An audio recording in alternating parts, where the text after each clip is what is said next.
This channel does not promote any violent, harmful, or illegal activities. All content provided by this channel is meant for an educational purpose only.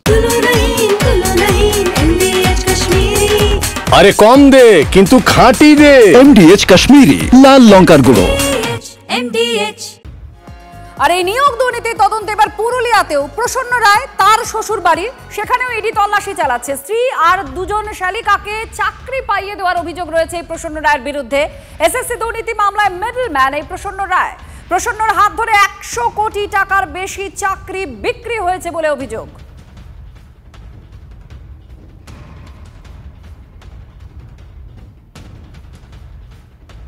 তল্লাশি প্রায় 7:30 থেকে 7:45-র মধ্যে পর আমরা দেখলাম, প্রথমে তো দেখলাম 3টা গাড়ি এসেছে। 3টা গাড়ির থেকে বেশ কিছু অফিসার, কিছু পুলিশও ছিল, তারা এসে পর ঢুকেছে। এই মুহূর্তে বাড়ির ভিতরে আছে, তল্লাশি চলছে। এটা আমাদের এখানে মঙ্গলবাবুর বাড়ি। এটা এইখানে মানে ভদ্রলোক সংক্রান্ত ব্যাপার নয় মনে হয়। এখানে তো সেরকম ওনার কেউ থাকে না। সম্পর্ক যেটা শুনলাম সেটা ওনার জামাই সংক্রান্ত কোনো ব্যাপার। হ্যাঁ, এদের কোনো আত্মীয়র ব্যাপারে এখানে এসেছে যেটা শুনল। এখন চলছে, ওনার তো কিছু বোঝা যাচ্ছে না। বেরালে হয়তো কিছু বোঝা যাবে কিসের জন্য হয়েছে না হয়েছে। পুরুলিয়া থেকে তপন আমাদের প্রতিনিধি আমাদের সঙ্গে আছেন। তপন, এই মুহূর্তে কি চলছে, কি গতিবিধি ইডির আধিকারিকদের, কোনো তথ্য?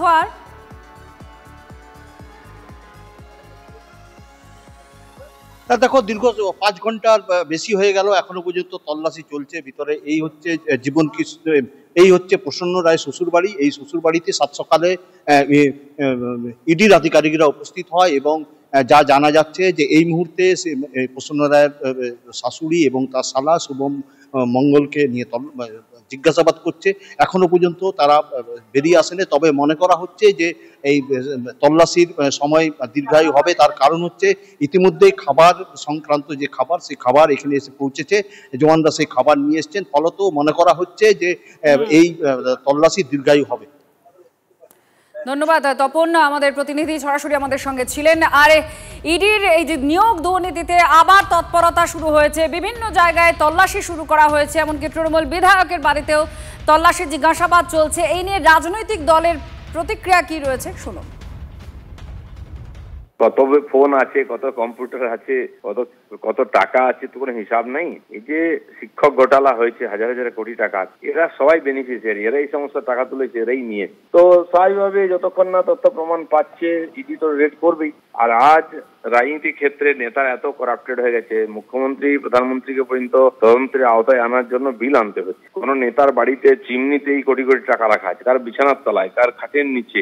এই যে দৃশ্য আমরা দেখছি, ভারতবর্ষের রাজনীতিকে এইসব লোকেরা একদম কলুষিত করে দিয়ে। তো সেই জন্য এই অভিযান ইত্যাদি চলতেই থাকবে যতক্ষণ না পরিষ্কার হচ্ছে। ইডিকে, সিবিআইকে, পুলিশকে ভয় যারা পায় তারা তো চোর। তাই চোর ভয় পেয়ে তার প্রমাণপত্র লোপাট করার চেষ্টা করেছে। তৃণমূল দলের এরকম বহু চোর বসে আছে, কিন্তু কথা যে এর আগে সিবিআই, এখন ইডি, পরিণতি কিছু দেখছি না। চোর কখনো জেলে থাকছে, তারপরে আরামসে বেরিয়ে যাচ্ছে। ইডি, সিবিআই কত চোর ধরবে আমাদের জানা নাই, কিন্তু ফলাফল আমরা দেখতে চাই। শুধুমাত্র রেড করলে সবকিছু হয়ে যাবে না। এরা যে চুরি করছে সেটা সবাই জানে, সবকিছু হচ্ছে কিন্তু শাস্তি হচ্ছে না। ইডি এতদিন হঠাৎ চুপ করে থাকলো কেন? ইডিও কি বুঝে বুঝে কখন উঠবো আর কখন নামবো, কখন তদন্ত করবো আর কখন তদন্ত ছাড় দেবো, এটা কি রাজনৈতিক কনসিডারেশন? সবাই জানে বেআইনি সম্পদে ভরপুর নিয়োগ দুর্নীতি মামলা একেবারে সবার কাছে পরিষ্কার। শুধু টাকার খেলা হয়েছে, আর যোগ্য ছেলে মেয়েদের 12টা বাজানো হয়েছে, লেখাপড়ার সর্বনাশ করা হচ্ছে, প্রজন্মকে ধ্বংস করা হচ্ছে। সব জেনে বুঝে এতদিন ইডি চুপ করে থাকলো কেন?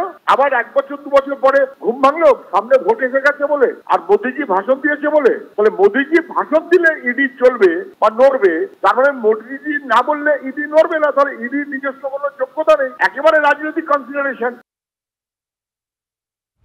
একের পর এক অভিযোগ করছেন যে ইডি বা কেন্দ্রীয় এজেন্সির এই তৎপরতা শুরু হয়েছে প্রধানমন্ত্রী এইখানে সফরের পর, অর্থাৎ অপব্যবহারের অভিযোগ করা হয়েছে। যখন ইচ্ছে তাদেরকে ব্যবহার করছে কেন্দ্রের শাসক দল, এমনটাই অভিযোগ করা হচ্ছে।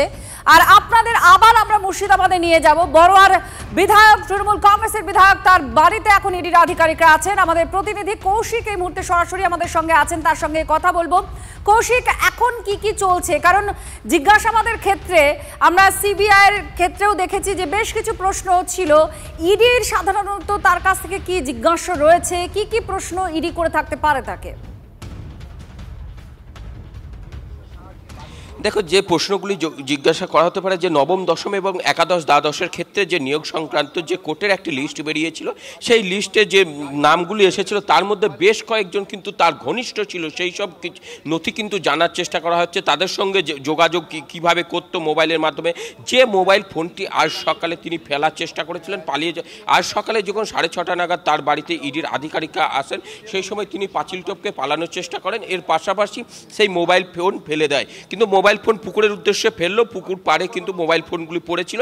এরপর ইডির আধিকারিকরা তাকে নিয়ে গিয়ে সেই মোবাইল ফোন উদ্ধার করে। তবে সমস্ত কিছু ভিডিওগ্রাফি করে রাখেন ইডির আধিকারিকরা, কারণ তিনি এসে থেকেই যখন বুঝতে পারেন পালিয়ে যাওয়ার চেষ্টা করছে, সেক্ষেত্রে তাদের সন্দেহ হয়। এরপর পরবর্তী ক্ষেত্রে 8টার পর থেকে তাকে কিন্তু জিজ্ঞাসাবাদ করা হচ্ছে। জিজ্ঞাসাবাদে কিন্তু পুরো অসহযোগিতা করছে, কোনো রকম সহযোগিতা করছে না। সেই কারণে তাকে সিজিও কমপ্লেক্সে নিয়ে গিয়ে জিজ্ঞাসাবাদ করা হতে পারে, এমনটা শোনা যাচ্ছে সিবিআই সূত্রে। তবে এখন কিন্তু তৎপরতা রয়েছে। এর পাশাপাশি মোবাইলের যে লক, সেই লক খুলে কিন্তু বেশ কিছু মোবাইল থেকে তথ্য উদ্ধার হয়েছে, যেটা যাদের সঙ্গে যোগাযোগ রয়েছিল এবং এর পাশে তার যারা লিঙ্কম্যান রয়েছে এই এলাকার। যেমনটা তোমাকে বলে রাখি যে আজকে কিন্তু একই দিনে তল্লাশি চালায় জীবনকৃষ্ণ সাহার শ্বশুরবাড়িতে। সেখান থেকে অবশ্যই ইডির আধিকারিকরা ইতিমধ্যে বেরিয়ে এসেছেন। এর পাশাপাশি বীরভূমের সাঁইতিয়া জীবনকৃষ্ণ সাহার পিসির বাড়ি, সেখানেও তল্লাশি চালিয়েছেন। তারও কিন্তু এই লিঙ্কম্যান হিসেবে, জীবনকৃষ্ণের লিঙ্কম্যান হিসেবে কাজ করা রয়েছে। এছাড়াও পাশাপাশি জীবনকৃষ্ণের বাড়ির পাশের গ্রাম যে মহিষগ্রাম রয়েছে, সেই মহিষগ্রামের এক যে ব্যাংক কর্মী রয়েছেন, বেসরকারি ব্যাংকের কর্মী, তার বাড়িতেও তল্লাশি চালানো হয়েছে। এবং এর পাশাপাশি তাদের লিঙ্কম্যানের সাথে কিভাবে যোগাযোগ, এই যে চাকরির যে দুর্নীতি, যে নিয়োগ দুর্নীতি, শুধুমাত্র যে গ্রুপ সি গ্রুপ ডি এমনটা নয়, যে নবম, দশম, একাদশ, দ্বাদশেও কিন্তু সেই নিয়োগ দুর্নীতিতে তার যেভাবে জড়িত থাকা অনুমান ইডি করছিল, সেই সমস্ত। কৌশিক, তুমি নজর রাখো। আপনারা দেখতে পাচ্ছেন, আমরা দেখাচ্ছি এই মুহূর্তে যে ছবি, সেই ছবিটাই খুব ইন্টারেস্টিং। কারণ আজকেও জীবনকৃষ্ণ সাহা তিনি ফেলে দিয়েছিলেন ফোন পুকুরে, কিন্তু পুকুরের পাড়ে ফোন দুটি পড়ে। তার জন্য এই যে সাদা জামা পরে যে ইডির আধিকারিককে দেখতে পাচ্ছেন, তার হাতে সেই ফোন উদ্ধার করে নিয়ে আসেন সেই ফোন। আর এমনকি তিনি পালিয়ে যাওয়ারও চেষ্টা করেন, জীবনকৃষ্ণ পালিয়ে যাওয়ারও চেষ্টা করেন। সেই মুহূর্তে তাকে ধরেও আনেন জওয়ানরা, কেন্দ্রীয় বাহিনীর জওয়ানরা তাকে ধরে নিয়ে আসেন। সেই মুহূর্তে ছবি আপনারা দেখতে পাচ্ছেন। অর্থাৎ একই ঘটনার পুনরাবৃত্তি। ঠিক 2 বছর আগে যখন সিবিআই তার বাড়িতে যায়, তার ফোন তিনি ফেলে দিয়েছিলেন, পুকুরের মধ্যে পড়ে গিয়েছিল। সেই ফোন খোঁজার জন্য পুলিশকে পুকুরে জল তুলে সেচে ফেলে দিতে হয়। তারপর যন্ত্রপাতি নিয়ে আসা হয় এবং বড় বড় যন্ত্র দিয়ে মাটি খোদাই করার পরেও সেখান থেকে ফোন পাওয়া যায়নি। অবশেষে নামানো হয় কিছু মানুষকে, যারা কাদা থেকে, সেই পাক থেকে একটু একটু করে খুঁজে বের করার চেষ্টা করেছিল সেই ফোন। তারপর ফোন উদ্ধার হয় এবং সেখান থেকে ডেটাও পেয়ে যায়। তারপরে সিবিআই তাকে অ্যারেস্টও করে এবং তিনি এখন জামিনে মুক্ত। এবার ইডির র্যাডারে রয়েছেন জীবনকৃষ্ণ।